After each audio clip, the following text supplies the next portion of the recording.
খিরে বাবু খাবারগুলো এই কি করছিস তুই? দাঁড়া দাঁড়া দাঁড়া দাঁড়া দাঁড়া দাঁড়াও, পারবো না। তুই ছেড়ে দে, পারবি না, ভেঙে যাবে। তুমি দাও তো। তুই দে তো আমাকে, শুধু ভেঙে ঠেঙে যাবে। ডিমের অমলেটের এরকম করে আমি নিলে কি হবে? না না, তুই ভেঙে ফেলবি বাবা। এই দেখো বন্ধুরা, পুরো আমার জন্য গোটাটা পাই। এই রকম ডিমের অমলেটের বাবা, কত বড় ডিমের অমলেটটা করেছো গো। তুই তো মনে হচ্ছে অবাক হয়ে গেছিস। হ্যাঁ। এই তো ডিমের অমলেটের কাই দাও।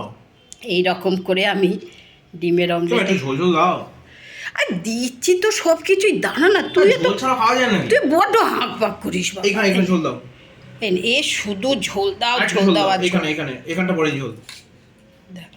এইখানে পড়েনি, ওইখানে পড়েনি, সেইখানে এইদিকে পড়েনি, তিন দিকে দিলে এখানটা একটু দাও। না, আর দেবো না, তুই নে না, তুই খা তো। ছাড়ো, তোমার দিতে হবে না। এই ছেলে না, কি বলবো, আর নিস না বাবা। কেন?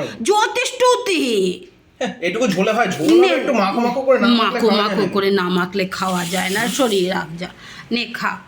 আর ডিম শুধু একটাই? কি গো? ডিম শুধু একটাই? কেন তুই ফালতু কথা বলছিস?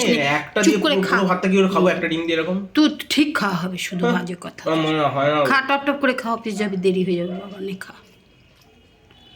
চিচিঙ্গে পোস্তটা একটু খেয়ে বল বন্ধুদের কেমন হয়েছে। চিচিঙ্গে পোস্ত আর ভাত কয়, তো ডিমের সঙ্গে পুরো মেখে ফেলেছি। ডিমের সঙ্গে সব মেখে ফেলেছে। করলা ভাজা তুমি দুটো খেয়েছো? সব খেয়েছে, সবাই খেয়েছে। খাবো, আরে বা খাবো, রয়েছে তো।